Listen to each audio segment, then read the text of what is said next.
अस्सलाम वालेकुम दोस्तों, मैं हूं आसिम सुहेल और आप देख रहे हैं मेरे यूट्यूब चैनल और फेसबुक पेज। उम्मीद करता हूं कि आप सब खैरियत से होंगे। अल्लाह पाक आप सबको अपनी हिफ्ज़ व अमान में रखे। दोस्तों, हाई ब्लड प्रेशर का एक बहुत ही आसान सा और छोटा सा इलाज आपको बताने लगा हूं, जो आपने तवज्जो से सुनना है। अगर आप हाई ब्लड प्रेशर के मरीज़ हैं या आपका कोई अपना मरीज़ है तो ये आपके लिए बहुत अहमियत रखता है।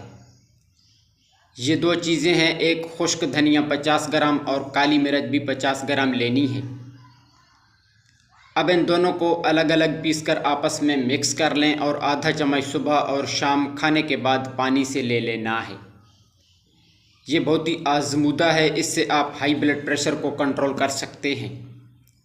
इसका कोई भी साइड इफ़ेक्ट नहीं है, ये आप ले सकते हैं और इससे मुस्तफ़ीद हो सकते हैं। तो दोस्तों, ये थी हमारी आज की छोटी सी वीडियो। उम्मीद है कि आपको पसंद आई होगी। दुआओं में याद रखिएगा। जज़ाकल्लाहु खैरा।